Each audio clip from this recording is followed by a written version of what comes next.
And welcome, folks, to the talk show, Let the Truth Be Told.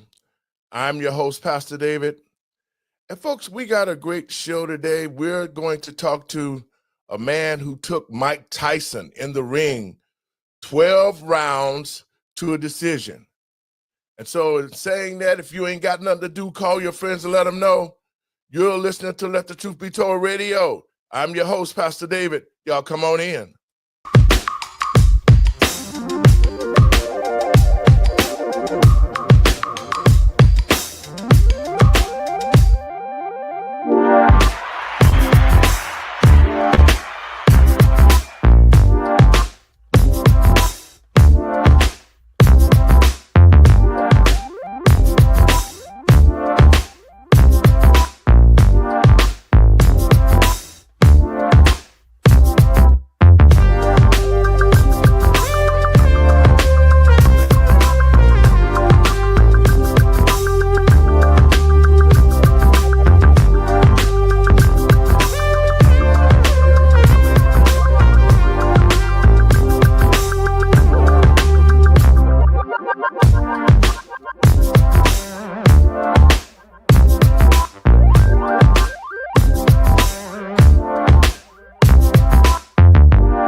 Thank you.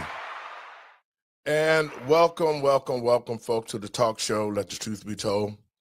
I'm your host, Pastor David. And folks, we got a special show today. We have a special guest. We have Bone Crusher Smith, who fought Mike Tyson in 1987 for the unification of the WBC and the WBL belts. Bone Crusher was the WBA champion, and Mike Tyson was the WBC champ. Folks, first, let me give all praises to God and my Lord and Savior Jesus Christ for making it possible to be here. I want to welcome everybody to the show.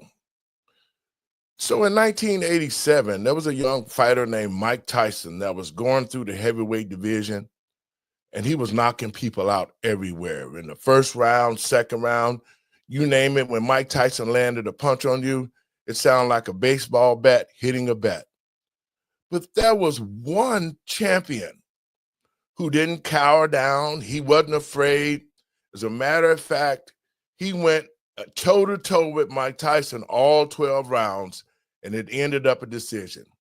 To me, the fight could have been a draw, but the judges saw it other way. And so it is an honor and a pleasure today to have my esteemed colleague, Mr. James Bone Crusher Smith, in the studio with us today. And let me get him in here.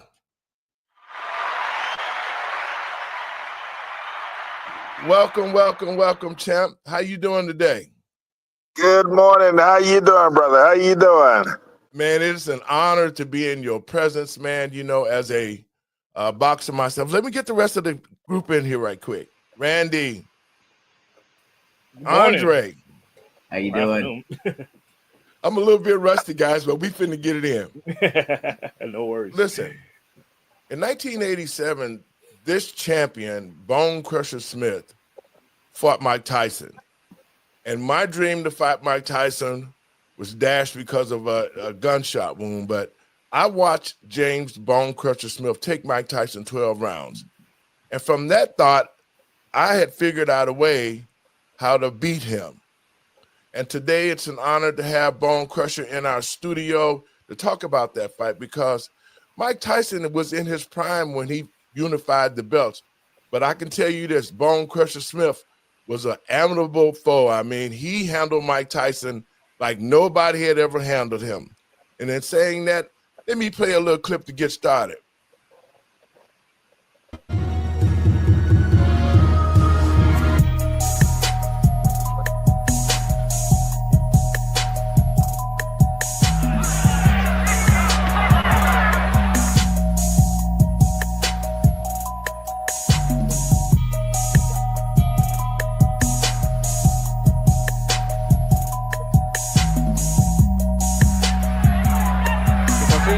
fights that went 10 rounds, and only 2 of those from 28.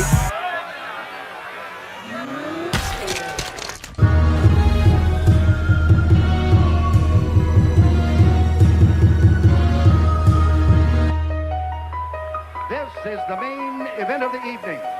12 rounds of boxing for the unification of the WBC and the WBA heavyweight championships. Introducing, in the red corner, fighting out of Magnolia, North Carolina, weighing in at 233 pounds, with a professional record of 19 wins, 5 defeats, with 14 KOs. Ladies and gentlemen, here is the WBA heavyweight champion of the world, James Bone Crusher Smith.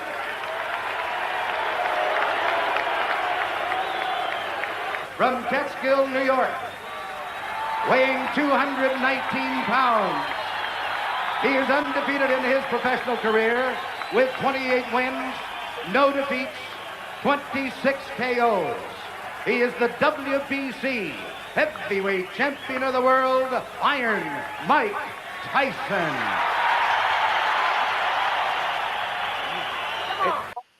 Now, I want to stop it right there, champ. And I got a couple of questions to ask you. What was going through your mind when you looked at the other side of the ring and saw that young beast over there?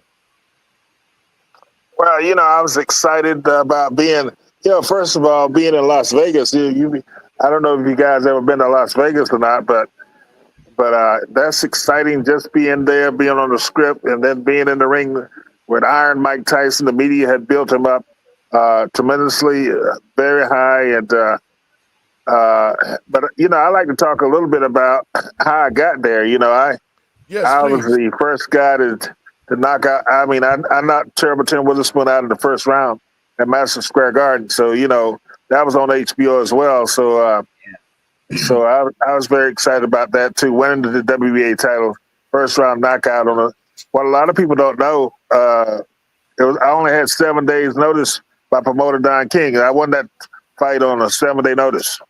Okay, we're talking about Witherspoon. Yeah, Witherspoon was a good opponent. I can tell you that. He held a lot. I mean, he knew how to play the ring about himself. So talk a little bit about that. Yeah, I mean, he had beat me the year before, about 12 months prior to that, out in Las Vegas. He won a 12-round decision. And then this was actually a rematch of that fight. Okay. So that's fantastic. And you're too modest, sir, because prior to that, you knocked James Sims out in 1 round, Mike Weaver out in 1 round, Frank Bruno out in 7 rounds, and Mike Rouse in 7 rounds, Frank Bruno in 10, and then you took Tim Witherspoon in 1 round after he beat you in a 12-round decision. You must have been mad about that 12-round decision. It didn't go your way. Exactly. Had I done a rematch with Mike, perhaps, I could have knocked him out in 1 round. I learned how to fight him. But that's basically what happened after I fought a guy, 12 rounds with Mike Weaver, former champion, and then I knocked him out in the first round. You're right. I mean, that second fight was always a good fight for me. That's awesome. You got James. Go ahead. James, when Mike Tyson, when he first hit you, what was that like? Did you like, oh man, this hurts, or he's weak? Well, I had fought a lot of guys, and all the punches hurt. It's just not Mike Tyson. If you look at it, he was a very smaller guy compared to me. He was 5'9", 5'10".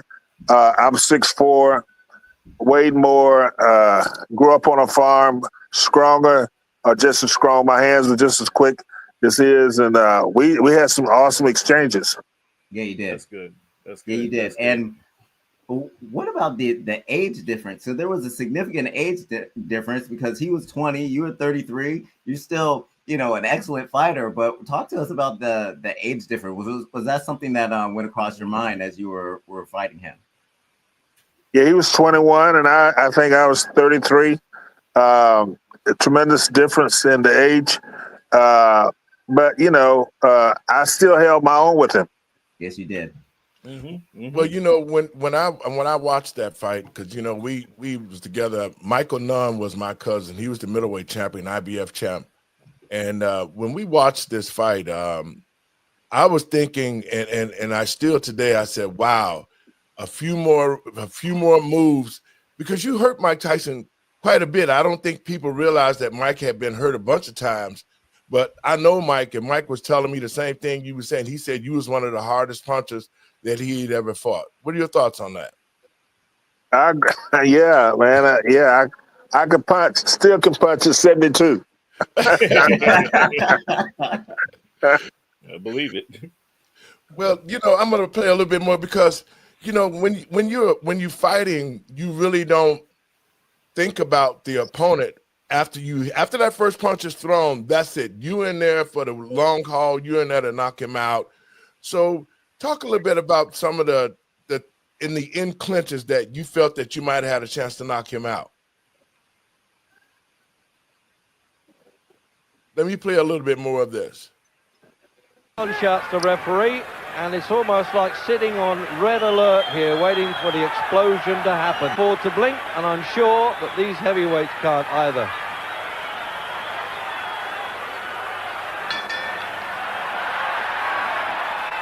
So there we go then. Against the man who specialises in knocking people over in one round.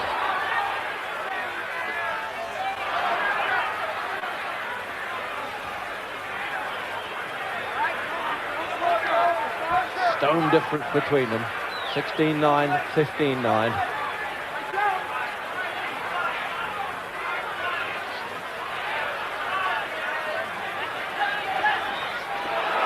Just missed with that right hand there. Almost felt the wind of that at the commentary position, right against the ring apron.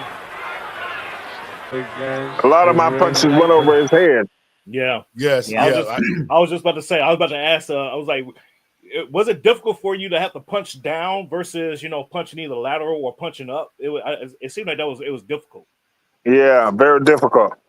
Yeah, I could tell. Wow.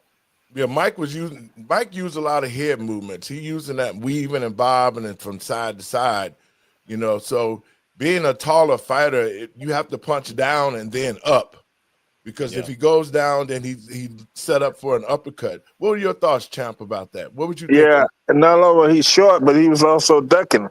He did a lot of dipping and ducking down from that position. Yeah. And I also noticed that you utilized your size against him and like were boxing him at a distance at some times, because when you guys got close, it was easier for him to kind of duck and do a lot of the moves. But when you had him on the outside, you were able to get some clear hits in. So was Mike Tyson talking to you, Champ, while you was fighting him? No. Yeah, Mike is a very quiet guy. You know, if you were in the room with him, you wouldn't know he was in the room if you didn't see him, because he's very quiet. Yeah, he is. He is a real off to himself type of person. You know. Yeah. When I met Mike, man, I was in Vegas as well with one of my cousins, Michael Nunn fights. I think when he fought Simboom Kalambe for the title, Mike was there. That was in '90, and that was when I was considering, you know, moving to the heavyweight division myself. But talk a little bit about as the fight went on. What were your thoughts? Because I know he landed some good shots. You were landing shots on him. What were you thinking about?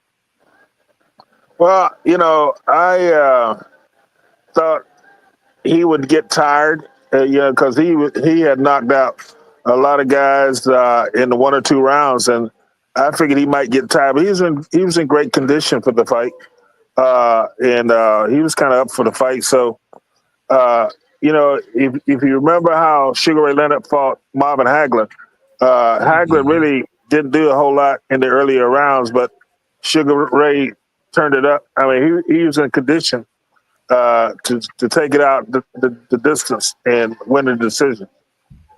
Okay, I'm going to play another clip, and I want you to tell me what you're thinking here. Oh, and again there.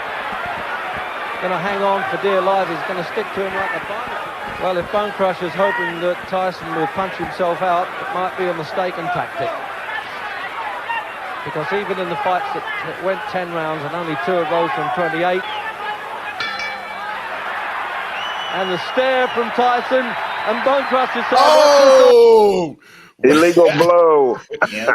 Cheap shot. How you doing?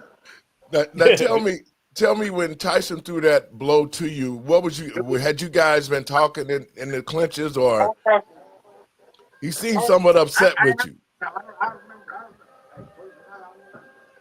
I'm on a podcast right now. Come back, see. So what was you thinking, champ, when after that first round? Say what? What was you thinking after that first round? Hey man, we gotta work on this guy a little bit, you know. So when you talk a little bit about, I was watching the footwork because you was moving around really good at the time, and you were able to miss a lot of the punches that he tried to knock you out a couple of times, but you did some clinching. Talk a little bit about more about how that you start seeing the fight like in the 3rd and 4th round. Can you repeat that, please? What was your thoughts in the 3rd round and the 4th round when you had already tasted Mike Tyson's punch and you were headed to the 12-round decision? What were you thinking at that time? It's really unnecessary that I'm disappointed to see them do that. I should have worked a little bit harder than that. Don't close your eyes. Look at him. Now, when he threw that last punch, no Mr. Nice Guy in this fight, round 2. What would you guys having some words during that time? Nah. No conversation. Just conversation. Just blows. I saw you on site. It was an on-site fight. I saw you in the ring. You were trying to kind of rile him up at some point because he had punched you, and it's like round 4, round 5. You still haven't gone down, and you spread your arms out like, come on, come and get me. You know, what were you thinking at that time? Were you trying to kind of get him to open up a little bit? What's that? Try to get him to open up. Oh, okay, awesome. Champ, what round was it when he opened that cut on you? Let's play a little bit more. Let's see. It was a headbutt. Yes, that's what I was looking at. There's not too much Marcus of Queensbury rules about this. I think they part the rules. Yeah, he was a very dirty fighter, and the referee let him get away with those shots. Well, that right hand got through now.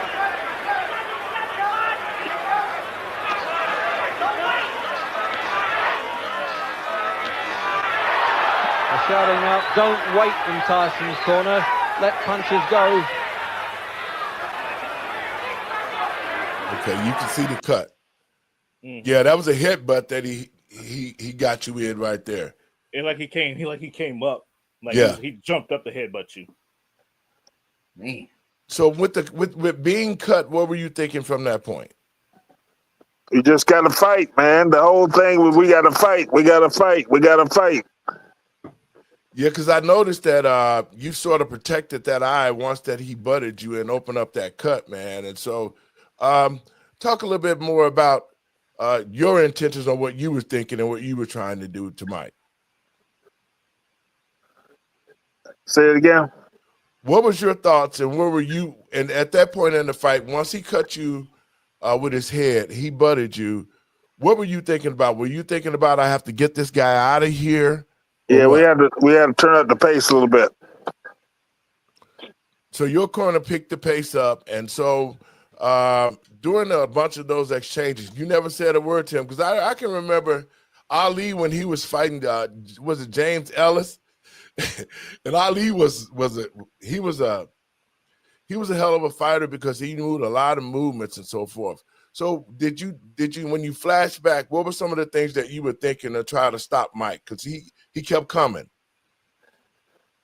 Man, I don't know. That's been so long ago. Been 28 years ago. 38 years. It's been a while, man. Yeah, 38 years. Yes. Yes. Man, Dre, you was 3 years old. Yep. Yeah, I was. I was Champ, 7. Champ, let's talk about after the fight. What happened after the fight? Did you fight again, or was that it for you? Oh no, I fought several times after that. Okay. Yeah. So what was just to follow up on that, James? When you after that fight, you said you fought several more times. Was there anybody afterwards that you said, you know what, he's just like Mike Tyson, or was everybody else kind of easy after that because you fought Mike Tyson? Well, I fought Larry Holmes my last fight. I fought Larry in '84 and fought Mike in '87. Then I fought him again in '99, my last fight. Okay. So it's a big difference going from Mike Tyson to Larry Holmes. Yeah. Now, Larry Holmes was more of a razzle-dazzle. He was a young Ali. Tell me a little bit about when you fought Larry, some of the stuff that you used against him. Well, Larry was a lot easier to hit. I mean, he's straight up and then boxing style. And I was able to hit Larry. Yeah, that was a good fight as well. So now that you finished and you were out the ring, just talk a little bit about the present day, James. You got a new book coming out. Can you elaborate a little bit about the book and what inspired you to write this book? Well, as you see, I have gained a bunch of weight. I've had a lot of surgeries on my knees, 3 knee replacements, foot surgeries, brain surgery. I have all kinds of surgeries. And during those surgeries, I've gained some weight. And my book is about me losing weight and getting rid of diabetes. Okay. So when will the book be ready? The book is coming out how soon? I hired a publisher, and they're saying that the book will be released in November, Thanksgiving. Okay. Maybe we could do a book signing in Chicago. No doubt. We most definitely, we don't have a problem with helping you promote the book and advertise the book, because I think that you were one of the great champions of all time. And to be able to take Mike Tyson 12 rounds in his prime, that let me know that you were one hell of a champ, man, and you didn't back down about anything. Now, the book that you've written is about beating diabetes. You want to talk a little bit about that? Well, I started with it writing the story in July 4th, and in this Independence Day, and my goal was to lose 3 pounds a week for 36 weeks. And, by my birthday, we're going to release the book before then. But the goal was to take it out to my birthday, which is April 3rd. I'll be 73. And we're going to stick with the plan, stick with the goal, lose the weight. Now you said that you had diabetes. Let's talk a little bit about that, because a lot of people have diabetes. They don't even know that they had it. When did you find out that you were diabetic? About 20 years ago. My wife was a great cook, and she loved to cook pies and cakes and sweet things, ice cream. It kind of slips up on you. Like I said, like you said, there's a lot of people that's diabetic, don't even know they're diabetic. They haven't been diagnosed as a diabetic. So they walking around pre-diabetic, but they're diabetic and they don't even know it. 38 million people that's diagnosed as diabetics. 38 million in America. That's a lot of people, man. That's a lot of people. Now, the what type of medications did they put you on? Did they put you on the metformin? Was it insulin? What are some of the things that once you found out? I have done both of those, but I have cutting back on a daily basis. I'm cutting back on the uses of that. Just watching what I eat and cutting back on the starches and the breads and the sugars. It's amazing how you can cut back on that medicine. Yes, for sure. So your goal and I'm gonna hold you to it, because I'm gonna be working on. I'm gonna be working with you on it. By April, we're gonna launch this book, and then we're gonna get you out there. What's the name of the book? It's called the James Bone Crusher Smith story. I lost weight and knocked out diabetes. The James Bone Crusher Smith story. Great. Love Yeah. it. Good. I got one more question for you, Mr. Smith. I read somewhere that in 1996 that you became a minister. Are you still active in your ministry, or have you taken a step back? Yes, I'm active. Yes, sir. Fantastic. Are you a part of a church? Can you tell us a little bit about your church? Wells Springs Church in Myrtle Beach, South Carolina. Okay. And then my final question was I looked at the CompuBox numbers, and you're probably one of the only people on this planet that's taken 191 punches from Mike Tyson and lived, right? Straight up. And I don't know. my question to you is, when you're taking that kind of punishment, that's not something that's just like a physical thing, it's a mental thing. So can you talk to us about some of the principles that you use to get through tough times? Because I know that had to be a tough time in your life, but you've faced other tough times with fighting this diabetes. Like, just to kind of give us a little taste of your book, what are the principles that keep you grounded when you're going through tough times? I didn't catch all that. Oh, I was saying, what are some of the principles that keep you grounded when you're going through tough times? Just to kind of give us a little taste of your book. It keeps what keeps me grounded. Yes, and get Well, you through tough times. I think having both parents raising the 6 children, me and my 5 brothers and sisters. I think that's very important. They taught us right from wrong, and we messed up. We were punished, and I think that's one of the mistakes parents are making now is not punish the kids when they mess up. Right. Absolutely. Spare the rod and spoil the child. Spoil the child. Amen. Right. Now, champ, what led you to become a pastor? That's what I'm going to ask you. Because like myself, I went through a life-changing event, and in 90 was when I gave my life to Christ. What was the defining moment that God called you? Was that a question, Pastor? Yes, sir. What brought you to the ministry? Well, I think we're going to spend eternity somewhere, and I want to make sure I kind of make sure that I'm in the right place in eternity. And also, I have brothers and sisters and friends and fans, just by saying a few words and just letting people know how simple it is to be saved. Just admitting that you're a sinner and ask for forgiveness. And that's what it's about. Live and make the right decisions in your life. Yeah.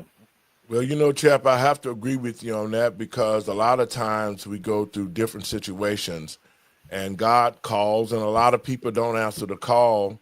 And I see you answered the call just like I answered the call. And now I think we are heavyweight champions in the world right now, because now we're trying to save people. We're trying to lead people to Christ, to have a relationship with God. So give me your final thoughts on it, and let me know about a little bit more about your church. Well, I wanna make the forward in my book, the Lord's Prayer, and make that the forward, and then just share some information about me personally and what I'm trying to do and try the ministry that I'm doing and different things like that.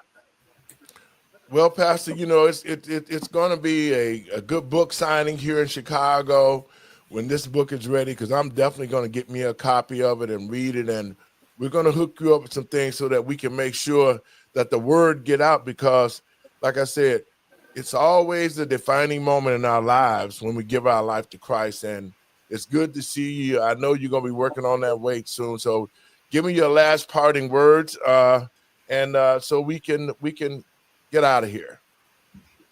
Well, they want to reach out to me. They want to call the champ. They can call, I'm going to give my number, 910-658-3408. They can text me or call me, and talk to the champ live. It might be a knockout. Give me that number again. 910-658-3408. That's my cell phone.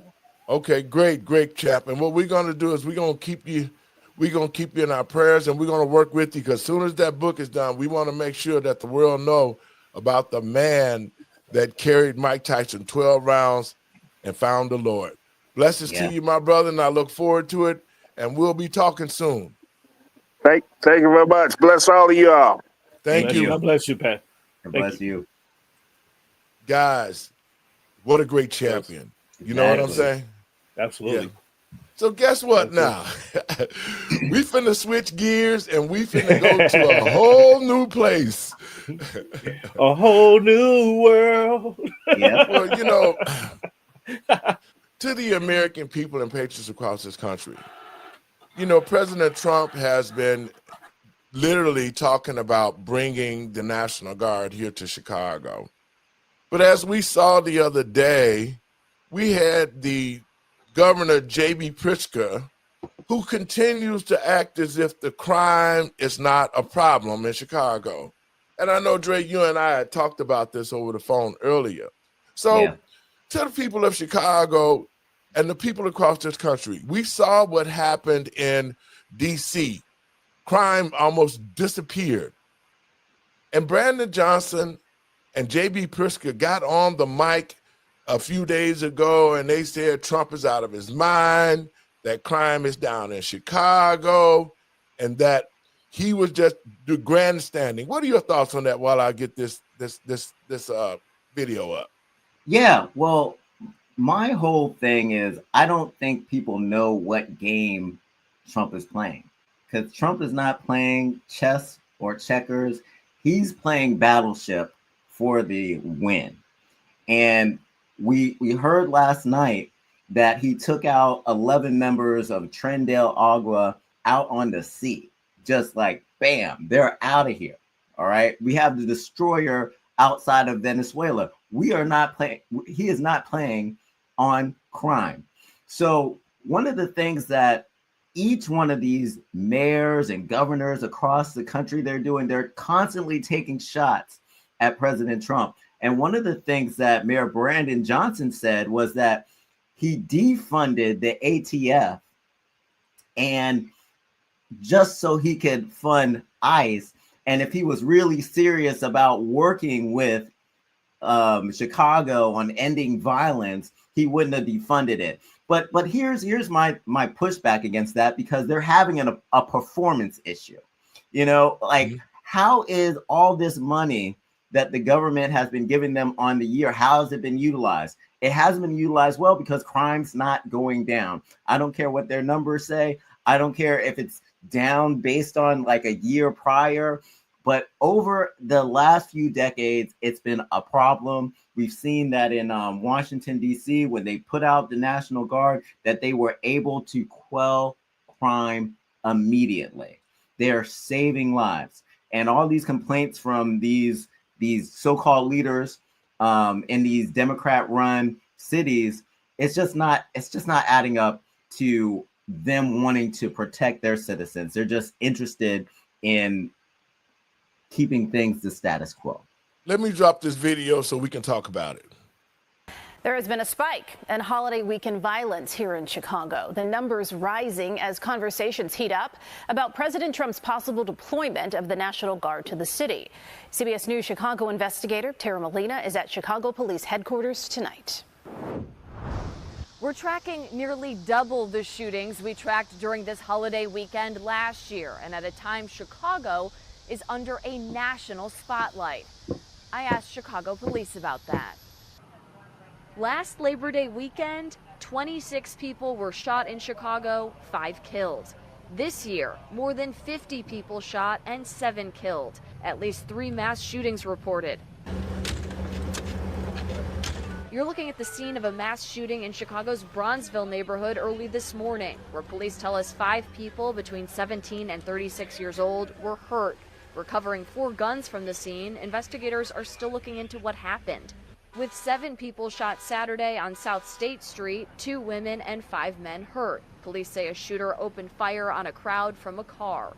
And Sunday in Humboldt Park, 4 hurt in a drive-by shooting on West Haddon, opening fire from 2 cars, 3 women and a man shot. Police are not commenting on the increase we've tracked from last Labor Day or addressing questions, telling me they'll share finalized information tomorrow. But we've told you for months, we're tracking a decrease in violent crime across the city. The president's conversation about bringing in the National Guard has... All right, guys, let's talk about that, okay? Now, every time we see Brandon Johnson, his script is to say crime is down and this and that. And that has been a big lie. I was on a Breaking Point with David Zier's show last week, and we put the numbers out there, and the numbers are horrendous. And what they're doing is they're playing with the numbers because they are not adding the illegal aliens who are committing crimes all day, every day in the city. And so their main objective is to try to fool the American people and make them think that Chicago, the crime is under control. But as we see, this Labor Day weekend, the final numbers, guys, are over 60-some people have been shot. Over 8 people is dead. So how does that fix Brandon Johnson to say that crime is down and that President Trump need to give him $800 million so that he can stop the crime? What are your thoughts on that, Randy? It's hogwash. The thing about, by the way, I grew up near Humboldt Park. So it's growing up back then, it was always shootings over in Humboldt Park. That was like the place to go for a shootout. If you wanted to see a duel, some old school Western shootouts, you got front row seat at Humboldt Park. So for Mayor Johnson, for Mayor Brandon Johnson to think that he can continue to gaslight, Chicagoans with the rhetoric that he's putting out there about, I'll give you $800 million, I can fix the crime. Well, you came into office almost with a surplus, not exactly, but Lori Lightfoot, she did okay with the budget of Chicago. So you had the opportunity, you had the personnel to fix the crime, but you didn't. Matter of fact, it exacerbated under your watch, sir. And so here we are. President Trump is saying, you know what? I'm going to come in and fix it. And he's crying about it. All the Democrats are crying about the crime being eradicated in these major cities because that's what they campaign on. That's what they thrive on. If they lose that, they have no policy to run on. They have nothing to talk about, and they're going to lose the elections. That's what's going on right now. And rightfully so, they should lose the election because the Democrats do not have a plan. Yeah, all their whole plan is to be able to say, Trump did this, Trump did that. Well, over the weekend with over 60 people shot and over 8 people dead, Trump had nothing to do with that. And so, Dre, what are your thoughts on that while I queue up another video? Yeah, well, another thing that we're finding is Byron Donalds went over there to Chicago recently. He talked to some people at the police department, and he found out that they are down 2,000 officers. So you would think that Trump graciously wanting to bring in troops could help them save some money because they won't have to pay all of this overtime to protect their city. They could utilize the guard to shore up areas where they're thin and make sure that people are protected. Why not work with the federal government to solve your problems and deal with this debt crisis that you have? You're in the red. You're in the red, and you're not going to take this opportunity to help yourself get out of the red for at least a month and to get crime to come down for at least a month. It doesn't make sense to me. And I think that it is by design that they want this chaos. They don't believe in policing. They want people to police themselves. They want to invest in programs that put in psychiatrists, programs that have people go out from the neighborhood and to quell problems on their own instead of having the police do it.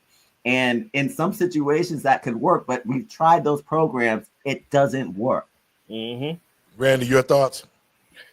100% spot on there, Andre. And I will add that not only the programs don't work, but you got to have qualified people to run these programs. That's number one. And number two, you have to I guess you could say have a marketing plan, an enticing plan for people to want to participate in those programs.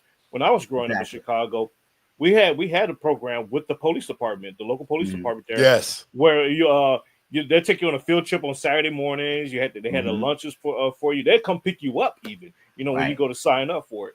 And so, and they would ask you, if you need to be picked up or if you can do self-transportation, all that. But we had a working relationship in our communities with the police department for the kids. The adults, it was like, hey, this is your time to, get your life together while we get the kids. But you don't see that anymore. You don't see that because why? The elected leaders of Chicago have disincentivized the idea of working with the police. They disincentivize the idea of being productive in society because it doesn't help them with their campaign messaging. They need desolation. They need dilapidated buildings. They need destruction in the city to run on those issues. If everything was hunky dory and it was a perfect world, they would say, okay, what is our purpose now? We have nothing. So they perpetuate and they embolden these things that make these policies don't work for the American people. And you mentioned the number earlier today, 800 million. And I want you to know, Randy, this number is a number that other governors and mayors have been asking for to deal with the crime. Yeah. And I don't think it's a coincidence. I think they're all having conferences, and what's happening with some of the programs that you're talking about, some of those programs are great, but they're mismanaging the money. The funds are not going to the people where it should be going, and it's not effective. And here's another thing. There's a difference in ideology from Democrats to Republicans. Democrats, technically, they want more government. And all these government services bring more money to the elected officials. And as long as the people are relying on them, they're going to keep getting that money. So they don't want to solve crime. They want the crime to run rampant just enough so that the people need them. Yeah. You know what I would do? I would say, okay, you need 800 million to solve the crime. No problem. We will give you 800 million, but it's not coming to you. We will allocate it and we will manage it. We will bring in our personnel, our people to implement these programs and everything. And that's what they don't want. You can't do it, obviously, because you have bad budgeting and management skills. So we're going to do it for you, and we're going to see where this goes from there.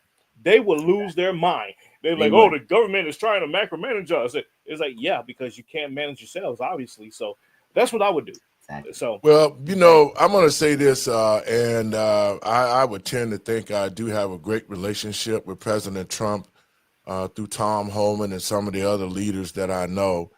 I'm recommending that President Trump send these troops, but at the same time, when he does, and if he does, there needs to be a Doge done in Chicago, in the city of Chicago, to find out where all this money has went, because he has probably spent upward almost $1 billion on illegals.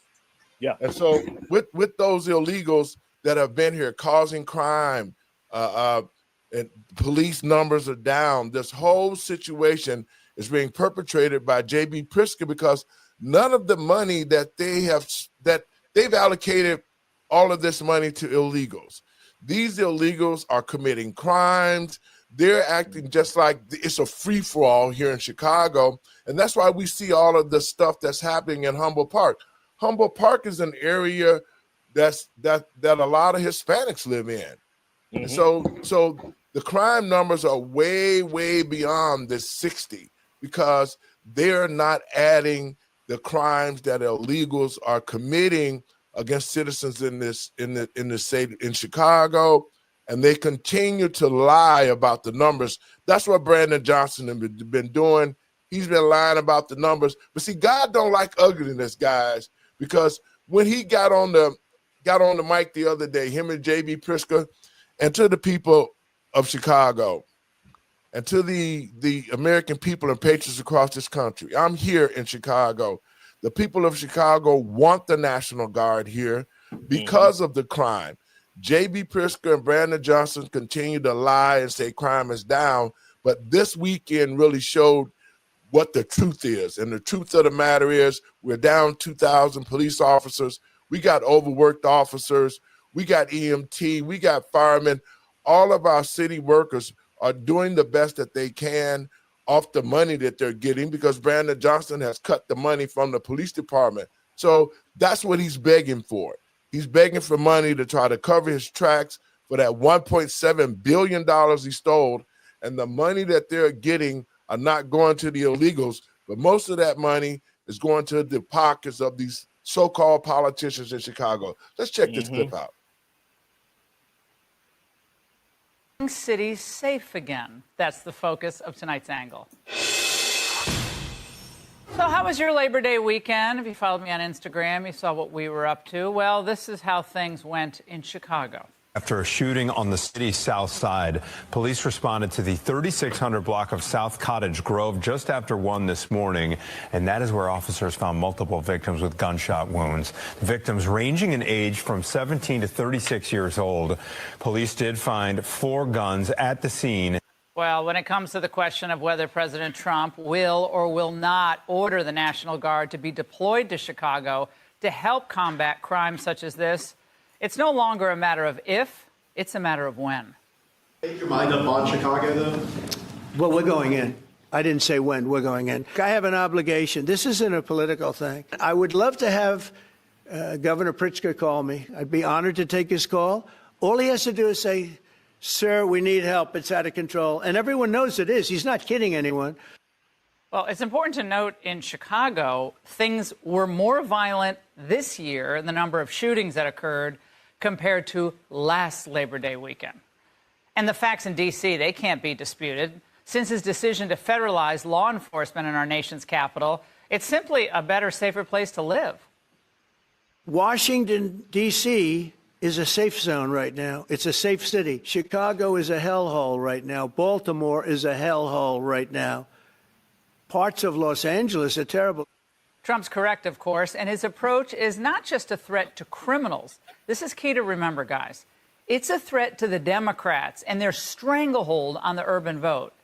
That's what really has liberals in a frenzy, voters who think for themselves. Randy, your thoughts on that? Because she is so correct.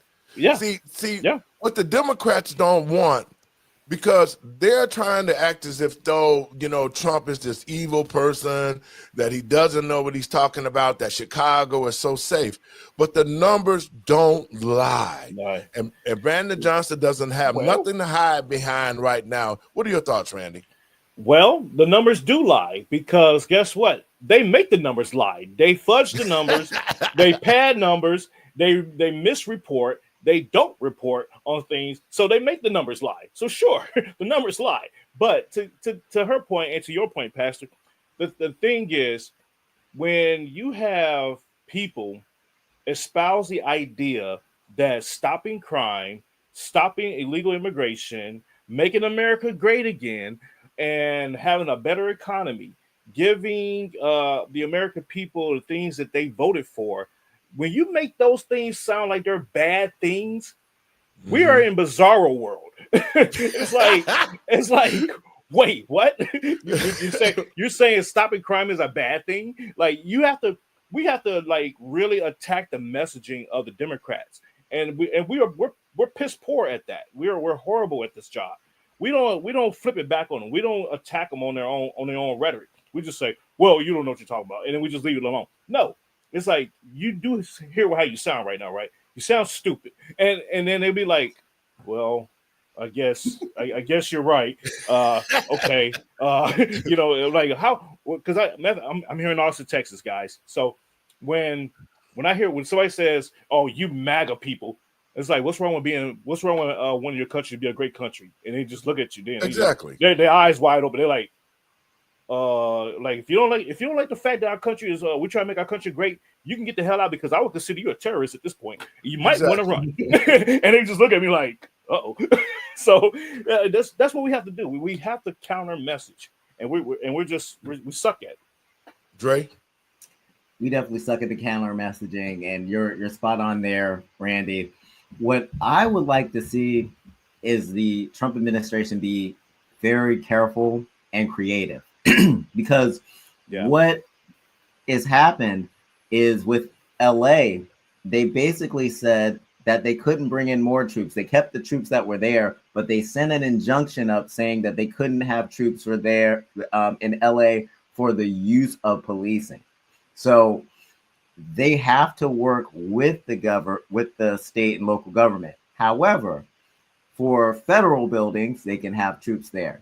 If they're dealing with immigration, then they can work with ICE agents to, support their operation through maybe having some of the National Guard in that situation. Probably a limited amount, because the same situation happened in LA. They were able to block them from adding more. So they're going to have to get really creative. I do think they're going in. It's going to be a matter of time, but it's going to be calculated. It's not they're just going to show up, because they just can't do that legally. Right. So I think it's going to be interesting to see how they do it. This is what I would do if I was President Trump and Pete Hegseth. I would say, okay, we can't quote unquote use the National Guard, right?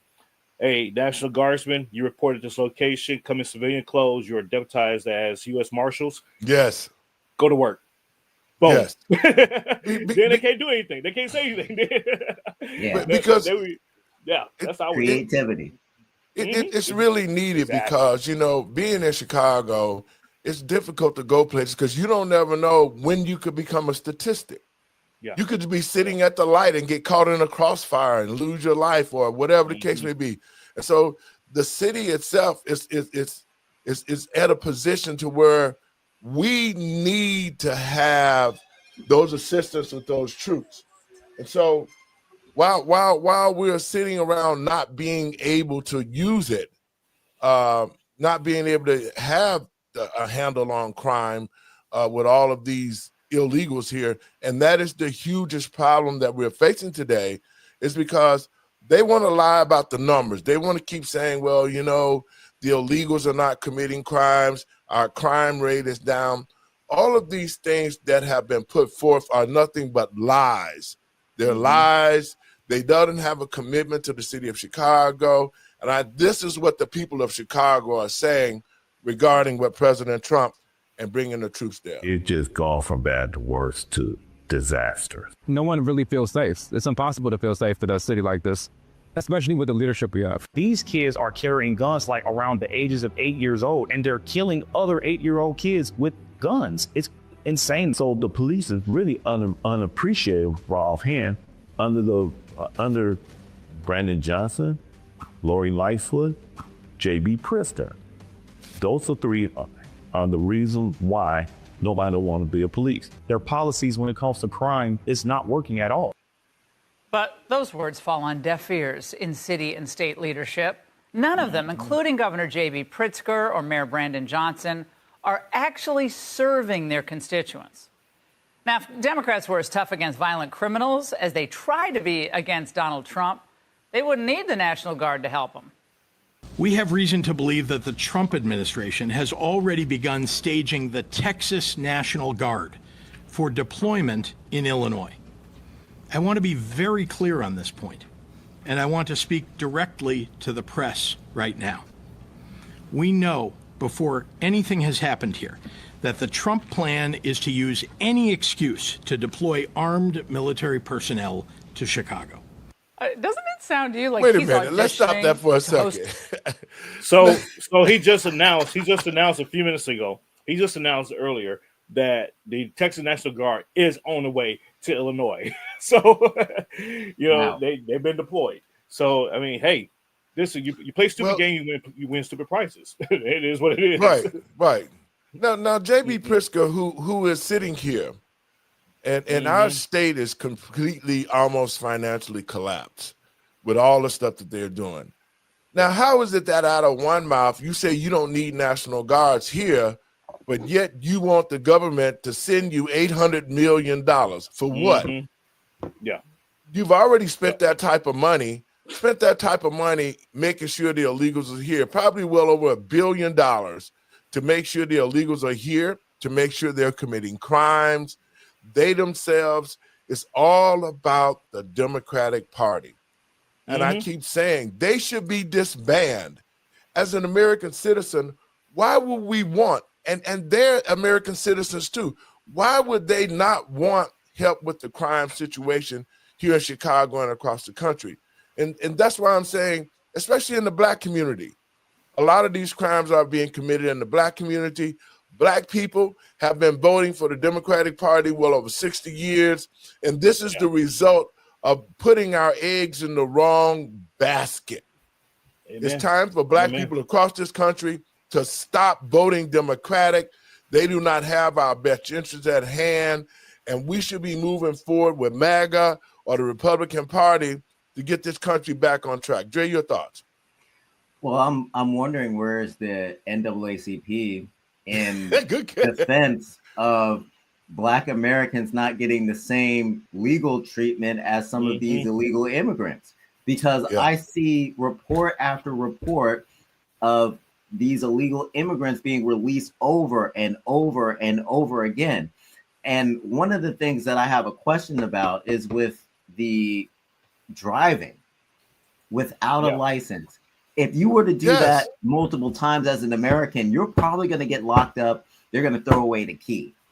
But I've seen instances where these illegal aliens right up the road in Fredericksburg, Virginia, that's just 30 minutes ahead of me. This illegal alien has driven without a license and been busted for it 4 times. Wow. 4 times. And he has other even more violent crimes that he's committed. But they keep letting this guy loose. And it's just like, you're putting people's lives in danger. Why are you doing this? It's not fair. Where is the NAACP? Where are all these law organizations that pretend to stick up for people's rights? Why is it that they're not sticking up for our rights? Let's talk about those organizations, the NGOs, like the Divine Nine, the fraternities, sorority groups. They've milked the Democrats out of millions and millions of dollars. And it is them part of the problem because they're sitting in key political positions. Most of them are in office here in the city of Chicago. They don't even live in the city. They just have an address in the city so that they could run the different wards. And I think that's been the real problem for the people of Chicago. When you have people that are in leadership that do not live in the community, are worried about their kids going to school because they're out in the suburbs using this address.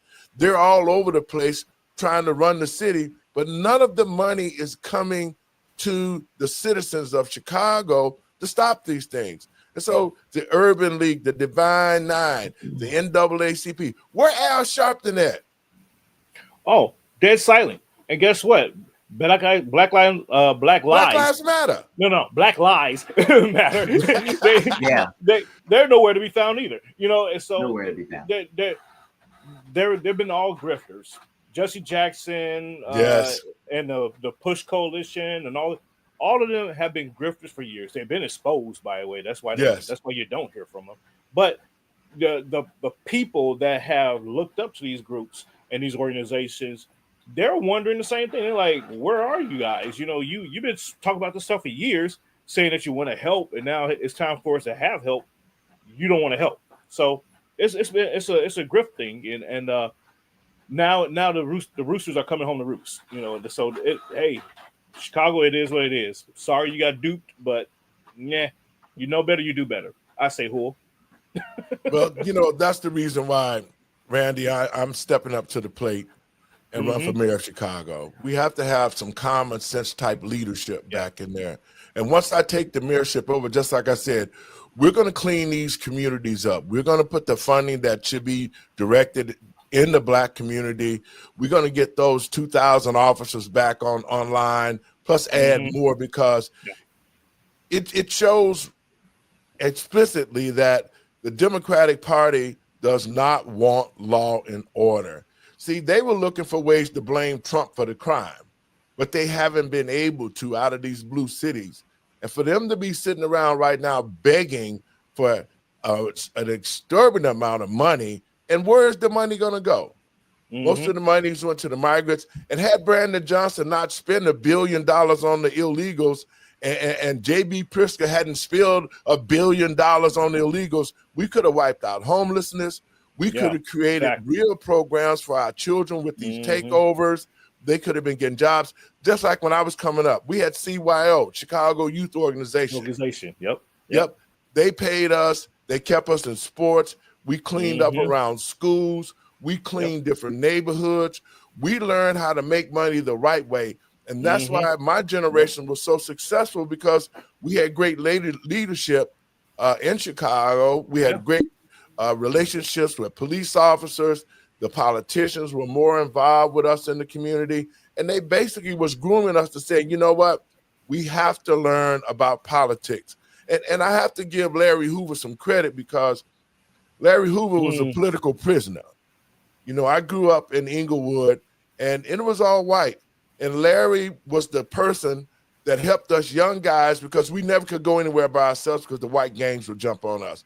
And so when Larry started to speak out against the crime, the manufactured crime, that's what it was. That's the reason why they locked him up, because they didn't want leaders like Larry that had a great influence on young guys like myself who went to college, graduated from high school at 15, started my first business at 17. I was a man from that point. My first child at 16, that's 51 now. I was taught, not just by my parents, but guys like Larry and great politicians who looked out for us, who made sure that we had opportunities for jobs to work for the city, to work for the CTA. That type of leadership is gone. And we got these, I don't know, them house Negroes sitting around collecting money, wanting our community to die, because the Divine Nine want to create a whole new race. And their thought is, we want everybody to have a college education. That's why they took the trades out the schools, NAACP, the Urban League, the Black Caucus, whatever the hell that is. None of these black groups are standing up for the black people in their community. They've sold them out for the migrants. They've sold them out for money. And that's the reason why we see the crime the way it is. Let's drop a little bit more of this video. Auditioning to host a podcast, not to be president. Now remember, he, just like Gavin Newsom, wants no one to be deported. Illegal gangbangers, forget it. Forget the fact that Obama deported 2.5 million illegals, or that the most vile predators are being taken off the streets because of President Trump and ICE. People like Luis Mendoza Gonzalez from Mexico, he was charged with concealing the body of a missing woman in a storage container in his yard for 2 months, abusing her corpse, and of course, obstruction of justice. Or Hector Bonaparte Contreras, also from Mexico, he was convicted of predatory criminal sexual assault on a child under the age of 13. How about Israel Kobian Sandoval from Mexico, convicted killer? No. Instead, Pritzker vilifies the hardworking men and women of ICE. Unidentifiable agents in unmarked vehicles with masks are planning to raid Latino communities. You are likely to see videos of them hauling away mothers and fathers, traveling to work or picking up their kids from school. Sometimes they will detain, handcuff, and haul away children. Stephen Miller chose the month of September to come to Chicago because of celebrations around Mexican Independence Day. It breaks my heart to report that we have been told ICE will try and disrupt community picnics and peaceful parades. It breaks his heart. Now, guys, let's talk about that. Okay. J.B. Pritzker needs to be thrown in prison immediately with that kind of conversation, because you're sitting up here saying all of these people are here illegally. There's nothing wrong with holding picnics and marches and parades, but you have to be a legal citizen. You have to come here legally to do it. And the people that are hosting what he's talking about, well, they was picking up families. They were here illegal. Yeah. That's the key word, and the Democrats seem to not understand what illegal is. So I'm urging President Trump, they need to arrest Pritzker immediately. They need to arrest Brandon Johnson. They've already broken federal law, and they add insult to injury. Now they're begging for money to give more money to the illegals to hide them with fake IDs, fake driver's license, giving them jobs and so forth, that should be going to American citizens, guys. Your thoughts on that, Dre? Well, what about the children? Oh, it breaks my heart. This JB Pritzker act is just it bothers me because I know what they really want. They had an opportunity to send like hundreds of kids that came as unaccompanied minors to the country and reunite them back to their parents in their country. What did they do? They put an injunction on it. They try to vilify President Trump. And right now they're still here in the United States. They complain about President Trump trying to separate families, but then they go and they're doing the separating. We know why they want to keep those kids here. Why not send them back to their families, you know? But this is what they do. Vilify ICE, keep the kids here, try to make the Republicans seem like heartless people that want to deport people. No, if you're here illegally, you're going to get deported. It doesn't matter if you're 5. It doesn't matter if you're 105. You're out of here. You could be here for 30 years. If you got something on your record that hasn't gotten you up to a status that is able to keep you here, you're gone. So the people need to stop getting comfortable that if you get here illegally and you're here long enough that you can stay here. No, you're getting deported. I would add to that. Go ahead, Randy. I would add to that real quick. The idea once again, it goes back to Democrat messaging and how to counter it. They always talk about, oh, these people been here, or they're law-abiding citizens. They may be a law-abiding citizen right now, but at the time that they came, they were not. They broke the law to get into the country. It's no different. I would tell JB, I'm like, okay, fine. This whole time, I never broke the law, right? So I kick in your door, rob your mansion, take all your money out your bank account, then go about my business and live my life lavishly. That means that you're okay with that because I'm a law-abiding citizen now. Although I broke the law at the time that I did it. But now I'm a law-abiding citizen. I'm paying my bills. I'm living my life. You're a changed man. Yeah, I'm a changed man. This is their logic. This is Democrat. This is liberal logic at work, and we have to counter it and say no. There's no statute of limitations in any country in any part of this world where it's okay for you once you broke a country's laws by illegally entering it. That they've been here after 5 years, so we can't charge them. No, that's not true. You will be deported. You will be detained. You will be charged. Period. The end. Right. And that's what we're doing right now. But you know what? What really is sad is that JB Pritzker is sitting here acting like all these illegals are American citizens. That's right. They have no rights. If you're here illegally, you have no rights.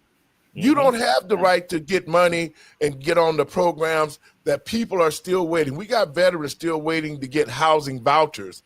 And you let illegals come to this state and you gave them tons of money. You gave them vouchers. You took from the citizens, especially in the Black community, and gave money to illegals that you could have fixed our own city with. And I think that's the most asinine thing ever, especially, well, let me say this. The Democrats have been behind all of this stuff. And I have to say Barack Obama, who said he deported, a couple of million people out of the country.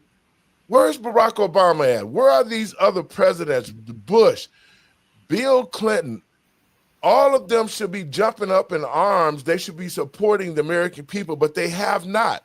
So this is the prime example that the American people and patriots across this country, especially Black Americans, we can see that the Democratic Party is full of crap. How can it that you won't even help Black people, but you give millions and millions of dollars to illegals to live in our country, to hide them, to let them commit crimes with the Safety Act, just like this guy. I don't care what nobody say. If a Black man cut especially a white woman head off, mutilated her body, had sex with her body while she was dead, and put her in bleach, there is no way under this sun that Black man would have went to court and the judge released him after they found her body like that. That doesn't make any sense. And he's still roaming. Well, if they got him now, but he was able to roam and commit a heinous crime like that after committing more crimes before that. Just like you said, Dre, the Democratic Party has nothing for black people. And black people across this country, we need to get our head out of our butts and quit thinking that they're going to do something for us. They are going to do something for us. It's called replacement migration. They're letting illegals move into the black community, just like Compton and all those cities in California where the Bloods and the Crips used to be the gangbangers. Now all of those cities, all of those cities in LA do not belong to the black community anymore, but illegals and Hispanic has taken those areas over. Dre? Yeah, they've totally disappeared. And one thing that you'll also find with what you're saying is that we have a messaging issue, just like Randy said.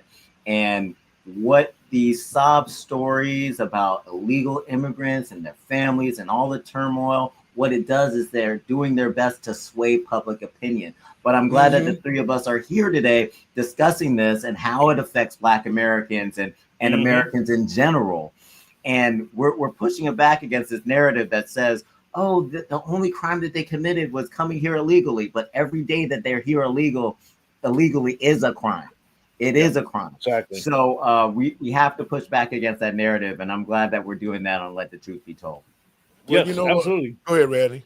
No, I was just gonna say, you're absolutely right. That the idea of, it's okay for look, check this out. It's okay for this group of people to commit crimes, get benefits, get rewarded, but let us do that. Oh no, you're going to jail for 30, 40 years. You are now prohibited from ever getting a job again. And oh, by the way, you can't even you can't have access to your kids. You can't have access to benefits. 3 strikes, you're out. Ladies and gentlemen, y'all better wake up and see what's going on, because it is crazy. Everybody says that the idea of, the population replacement, the replacement theory is all, fake and all that. Look around you. Look around you. See what's going on. See how one group of people are being treated over American citizens. And then you'll be like, oh, okay. Because you're next. If you think it won't happen and you think it's not happening, you're next, because you're that dumb. Yep. Randy, you said something the other day that was very important, because when you came out with the Safety Act, then some of the guys who have been in jail, like Larry Hoover for 30 and 35 years, why haven't they been given the opportunity to be out? Exactly. Just like Larry Hoover right now, after we were able to get the 6 life sentences commuted, he has already spent over 35 years. No, wait a minute. 50 years. 50 years in jail. Yeah, Larry Hoover's been in since I was a he was 1973. 1973, he's been locked up. Okay, now you would think after the 6 life sentences would take off Larry, and now his clemency is sitting on J.B. Pritzker's desk. Now, after we got rid of the 6 life sentences, J.B. should have been the first one to say, guess what? He's already did 50 years. Let me sign the order and let me get him out of prison. He's an old man now. What is he going to do? But instead, you would create the Safety Act so all these illegal who are killing citizens and causing mayhem and living off the country, he's supporting that. So the Democratic Party is supporting crime. They're supporting illegals to be here. Black people, we need to wake up immediately and not vote for them, because just think, if the Democrats had got back into office, if they had stolen another election like they did 2020, this country will be completely at war with itself. I will add to that, Pastor, if the Democrats cared about being soft on crime, they would open up every jail cell in Illinois, in every Democrat city, and say, okay, all you people, we want to give you a second chance. You do something after this and you come back, hey, it is what it is. You're going to get the book thrown at you. But they don't do that, because guess what? They don't even believe their own mess they espouse. That's why you know that they're full of crap. And the American people need to wake up and pay attention to these kind of things. Well, Black people need to wake up and understand one thing. This is a slap in our face. This is so much disrespect to the Black community. You know, I had a mother calling me about a case to where this young man has been locked up for over 30 years. And she told me that his clemency, now he's a changed man after all of this time. His clemency been sitting on J.B. Pritzker's desk for about 4 or 5 years for him to be let out because he has been rehabilitated. That's what prison is supposed to do. It is supposed to rehabilitate you. And this man is rehabilitated. There's so many black men and women that have contacted me about getting pardons that have been totally rehabilitated, but you have no love for black people in the system because you're making money. It's probably well over $100,000 per year per person that's in prison. And so black people are a commodity to this country. They have been, and they didn't have a problem breaking up the black family now, did they? They didn't have a problem with talking about, and let's take it all the way back. They didn't have a problem with selling off families of slaves, okay? My child just got sold to Mr. So-and-so up the streets. They didn't have a problem with that at all. But yet and still, they tell black people, well, you know, wait your turn. Wait, we gonna get to you sooner or later. And then they go behind black people back. They create more laws to lock more black men up. They look for other opportunities to destroy our community, and still yet they have the nerve when it come election time to come to the black community with these lies, with this rhetoric. Are we gonna help? Never. They've done nothing. Black people need to wake up and understand we can no longer support our own demise because that's what the Democrats are doing. We're doing exactly. They're killing. I like what Randy was saying earlier about people needing to pay attention because they might be next. A lot of the people in the black community, they believe that they're going to be next to be deported. But what they need to understand is that they're going to be next to be replaced in neighborhoods where black people used to be. A lot of that migration happening south is happening in the northern cities, and people are just edged out by different populations that are coming in there and replacing them. So black people, black Americans need to get on board with these deportations. They need to be supporting them. Yes. Because what it is opening up an opportunity. It's opening up a door. It's opening up a job. It's opening up housing. It's opening up educational opportunities in the classroom because of smaller class sizes. They need to start thinking about those things and stop being so stuck on TDS. Let me say this. Over the weekend, Brandon Johnson went to an event in one of the neighborhoods, and there was hardly anybody there. But this is what he said, guys.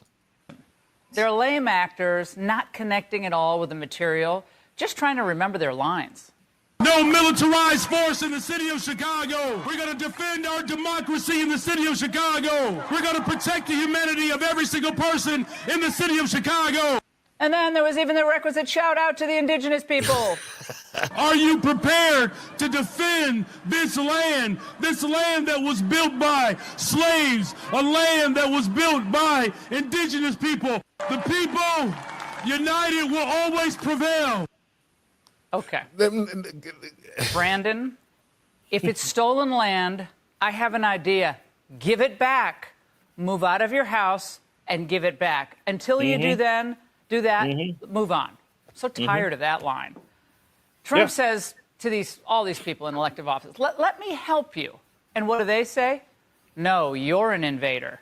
Well, it's an invasion with U.S. troops if they, in fact, do that. I must say it's disruptive. It's dangerous. It tends to inflame passions on the ground when they don't let us know what their plans are.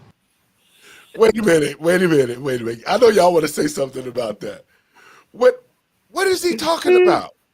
It's a talking point. Exactly. It's a talking point. An invasion of troops. It's like, dude, you do realize that you are in America, right?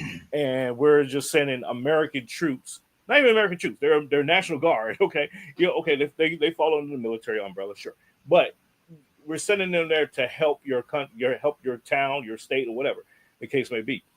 And you're scared and you're upset about that. Like, hello, what you're saying is not only we're not going to thank you for your service, but we're going to disparage your service because we're going to call you an invader. We're going to call you, a threat to our democracy. And you never, then once again, go back to the messaging.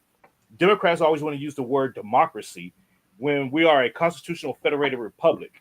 Why do they hate to say the word that we are a republic? Why not say that something's a threat to our republic? They won't say that. Why? Because they know that strips power away from them. So, ladies and gentlemen, it goes back to you gotta understand the messaging and counter it. So, it's just it's nerve-wracking. Just talking points. Just talking points. And they're all saying the same thing. I think they have a weekly Zoom meeting, governors and these Democrat mayors. They all are saying the same talking points. They send them out via email, and we hear the same garbage all across the country. Yeah, there it is. There it is. This is what we're going to talk about, guys. This is what we're going to say. Yeah. But you know what bothers me the most? And he brought it out of his mouth, that sending National Guard's troop is an invasion. What the hell is he talking about? This country has been invaded by illegals that he has supported and gave money to and gave them identities to hide from the authorities. Yeah. How do we get on national TV and say these kind of things? To that point, Pastor, is you think that sometimes if you're saying that, this is stolen land, we built this country and all this stuff, like you just said, give it back, give it up. Why are you reaping the benefits of what was stolen? If you feel so strongly about it, live by those words, live by it. Say, hey, you know what? Let me bring in a group of indigenous people. Say, hey, here's my mansion. My ancestors stole it from your ancestors. I'm gonna give it back because it's not right. But they won't do that because once again, they don't believe their own BS. Well, we do this and we show the receipts now. Brandon Johnson over the weekend hollering at his event, just like he care about black people. It was very few people out there. That's why they didn't have nothing pointed against the crowd, because black people are not supporting him. To the American people and patriots across this country, the black community in every blue state is against the illegals being here. They are against these mayors and governor. And come election time, JB, you're going to be out of here. Brandon, I'm taking your spot. And if you are still around when I become the mayor of Chicago, I'm going to have you arrested for aiding and abetting criminals in the state and in the city of Chicago. But the real criminal aspect is that you gave all these people, all these illegals, all this money, and you lied to the black people in Chicago, the west side and the south side, what you was going to do to help upbring our community with economic development. We're going to make sure the black schools are intact. We're going to make sure our children, it's going to be a turkey in every pot. Those were lies. None of that happened. I'm going to play the rest of this clip and we're going to talk about it and get out of here, guys. With majority people of color. Well, Columbia lecturer. Right. That's why President Trump praised Muriel Bowser today, African-American mayor of D.C. Oh, a goofball, zero credibility. But when confronted with facts, listen to how they try to pivot. Would you ask your friends to ride the L after midnight or after, 9 o'clock at night even to come down to the city from O'Hare? Look, big cities have crime. There's no doubt about it. But let's just pay attention to what President Trump is doing targeting Chicago. He's overlooking red states that have much higher crime rates. No, he's not. He's working on reviving our great American cities one by one. But Democrats don't really want to solve these problems. They're either too stupid or too radical to act. So they revert to the same failed talking points of 2024. Aren't numbers like that still a problem that your city needs to address? What more can be done to address that? What we need to do is we also had a mass shooting in a Catholic school. Trump is a dictator. I think we got to be very clear. He's trying to normalize violence. He's trying to normalize military deployment in American cities. Oh my gosh. You know what? That's enough of that. He can't even speak English. He needed to be deported. I don't know how the hell he got into office. You're right. You're right. And I'm utterly amazed that these people they conjure up these ideas and I know they got to step in the mirror and rehearse it to see how they look, to make sure it sounds right and all that. And they actually think they look good and they sound right. They think they literally think this. So you know for a fact, without a shadow of a doubt, that they have mental issues. And we as a society, we have normalized stupidity, Yep. and we have normalized crazy behavior. And we say, oh no, they're normal people. No, they're not. We need to stop that. We need to go back to the DSM and say that transgender is a mental illness. We need to go back to the DSM and say that when you're talking stupid like that, you're mentally ill. There is something wrong with you. You seek help, get psychiatry work. But then again, you can't even trust a psychiatrist these days because they're colluding and in cahoots with these organizations to say that this stuff is normal. So we're screwed, ladies and gentlemen. I'm just gonna put it out there. We're screwed. So we're a dying breed. Us right here on this panel, we're a dying breed. So, yes, we are. It is what it is. Now listen. Now think about this right quick. I'm gonna let you think about this. J.B. Pritzker, the crime rate is going crazy in the state. They've stole billions and billions of dollars of taxpayer dollars bringing these illegals in here. She asked him a pointed question. What about the crime here? He said, what about the crime in other cities, in red cities? Chicago has been the crime murder capital of the world for 13 consecutive years. Just this weekend, 60 plus shot, over 8 people dead. How can you say we don't need the National Guard? Dre, your last words, your comment, then we're going to get out of here. Well, JB was deflecting. We all saw it live in real time. Didn't answer the question. Started pointing the finger at other cities and looking at what Trump's doing. What about what you're doing? What are your solutions to this problem? And this is why policies and leadership are so important. Policies matter. And what the Trump administration is doing through executive order is great. But some of the policies that they're looking at, like student visas and foreign media, they're starting to cut off the amount of time that they could be here. They're limiting it to 4 years. If they need to renew, they have to go through a biometric process where they test their fingerprints, they look at their background, and then they look at why they're asking for the extension. So they're getting harder on these people that are coming in, taking jobs, taking education seats, and taking opportunities from Americans, while also making sure that we're pressuring people that are overstaying their visas and not allowing them to find loopholes to stay longer and longer and indefinitely and never go back. So these policies that they're putting into place, we need to ensure that we get long-term legislative policies, because I would hate to see all this progress that we've made in just less than 8 months be disrupted by a crackball president that comes in and says, I want to open up the border again to the rest of the world. I don't want to go through that back and forth anymore. So we really have to work with our voters, our viewers, to get out there and vote for policies on immigration that make sense. Randy? I would just close with this, Pastor and Andre, is that, the American people, you need to wake up. You need to pay attention. Whether you want to be civically engaged or not is one thing. But the other thing is, look at how it's going to affect you when you're not involved. You won't have the room to talk. You won't have the room to complain. You won't have the room to say, well, what about me? Because you've done nothing. It's your fault at the end of the day. Because you sat back on the sidelines and said, it's not my problem. It's not my business. It is your business. It is your problem because this is your country. And so that's what they ran on. That's why I would implore the American people that are watching this show today that you need to get involved. You need to stand up. You need to speak up. You need to speak out and say, hey, enough is enough of this nonsense. Enough is enough of this craziness. We need to get back to the center. We need to get back to Christ and say, you know what? Yes. It's time to turn this country around, and we need to go forward, and we need to get these knuckleheads out of office that are antithetical to not only my life, but my livelihood, my posterity. And this is it.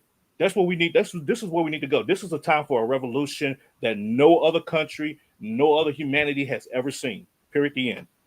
Guys, thanks for showing up. We're going to get it together. Thanks for showing up again. And we're going to talk about what we need to do on our next show. We're going to come up with solutions so our people can understand what's next and where do we go from here. I'll see you guys tomorrow. Have a great day.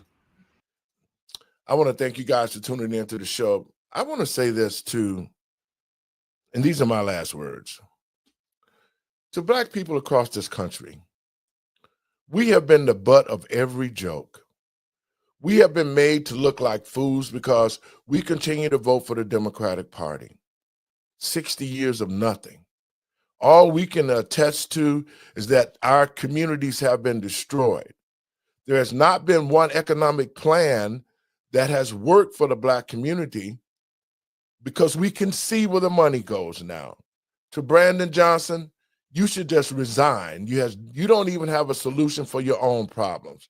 To J.B. Pritzker, you need to resign as well because you have failed as a governor.